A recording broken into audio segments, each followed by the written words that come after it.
Shalom, selamat siang Bapak Ibu Saudara yang dikasihi Tuhan Yesus Kristus. Selamat kita berjumpa kembali dalam renungan pada siang hari ini. Kiranya saudara semua tetap bersemangat, penuh sukacita dan kuat dalam iman kepada Tuhan Yesus. Dalam Efesus 6 ayat 13, 17 dan 18 bagian A, di situ tertulis, sebab itu ambillah seluruh perlengkapan senjata Allah, supaya kamu dapat mengadakan perlawanan pada hari yang jahat itu dan tetap berdiri sesudah kamu menyelesaikan segala sesuatu. Dan terimalah ketopong keselamatan dan pedang roh, yaitu firman Allah, dalam segala doa dan permohonan. Saudara yang dikasihi Tuhan, kebanyakan dari kita umumnya pernah mendengar istilah bahwa doa adalah nafas hidup orang percaya. Artinya adalah bahwa setiap kita yang percaya pada Tuhan hendaknya menjadikan doa sebagai gaya hidup. Ibarat seperti bernafas. Kita butuh bernafas. Jadi setiap orang percaya itu butuh berdoa setiap hari. Nah, selain itu saudara, mungkin ada banyak dari kita yang sudah tahu atau belum tahu bahwa doa itu adalah senjata rohani kita dalam menghadapi berbagai situasi tantangan dan godaan ataupun cobaan. Kekurangtahuan kita bahwa doa adalah senjata rohani mungkin disebabkan karena kita kurang membaca dan kurang memperhatikan apa yang dinyatakan dalam ayat-ayat firman Tuhan. Kita lihat dalam Efesus 6 ayat 13, 17 dan 18 bagian A ini. Di situ dinyatakan, sebab itu ambillah seluruh perlengkapan senjata Allah, supaya kamu dapat mengadakan perlawanan pada hari yang jahat itu dan tetap berdiri sesudah kamu menyelesaikan segala sesuatu. Dan terimalah ketopong keselamatan dan pedang roh, yaitu firman Allah, dalam segala doa dan permohonan. Kalau kita perhatikan ayat-ayat ini saudara, kita melihat bahwa yang menjadi senjata rohani, perlengkapan senjata Allah, diantaranya adalah iman sebagai perisai, dan kemudian firman Allah sebagai pedang roh dan ketopong keselamatan.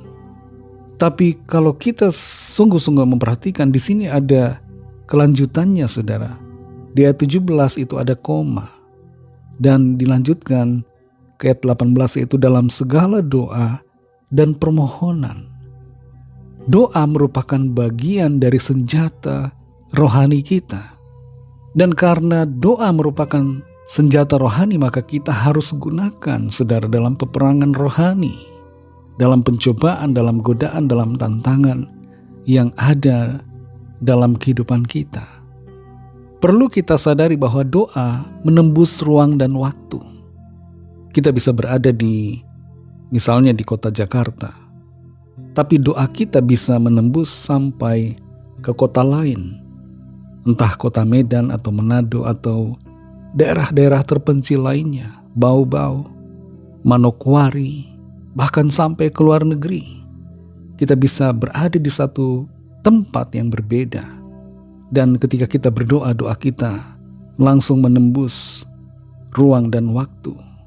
Dan ini dimungkinkan karena kuasa Allah bekerja lewat doa kita. Dengan berdoa maka kita mengakui kekuatan Tuhan dan menunjukkan bahwa kita benar-benar mengandalkan Tuhan. Karena doa membuktikan penyerahan kita, pengandalan kita, dan kebergantungan kita kepada Tuhan. Kalau kita tidak mau berdoa dalam menghadapi masalah, godaan, situasi, tantangan apapun, itu berarti kita mengandalkan kekuatan sendiri. Jangan lupa untuk berdoa saudara.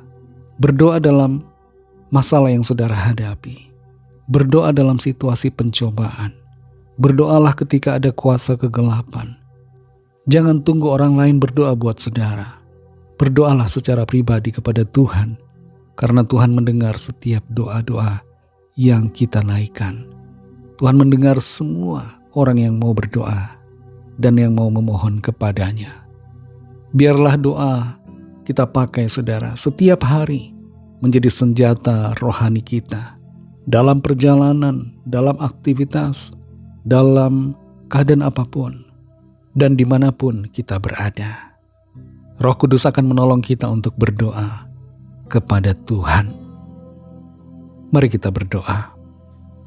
Terima kasih Tuhan Yesus untuk firman-Mu yang sudah kami dengar saat ini, yang membuka mata hati kami, memberikan kami pengertian, yang meluaskan wawasan kami tentang doa, bahwa doa adalah senjata rohani yang harus kami pakai dalam kehidupan kami setiap hari. Tolong kami Tuhan supaya kami tidak lupa untuk berdoa dan berdoa kepada-Mu. Terima kasih untuk firman-Mu. Kami percaya ada kuasa di dalam doa. Doa membawa kemenangan karena kami bergantung kepada Tuhan. Terima kasih Tuhan Yesus. Dalam nama-Mu yang kudus, nama Tuhan Yesus Kristus, kami sudah berdoa dan mengucap syukur. Haleluya. Amin. Puji Tuhan, saudara yang dikasihi Tuhan. Tuhan Yesus memberkati saudara semua. Selamat melanjutkan aktivitas saudara dan sampai jumpa dalam renungan yang berikutnya. Haleluya.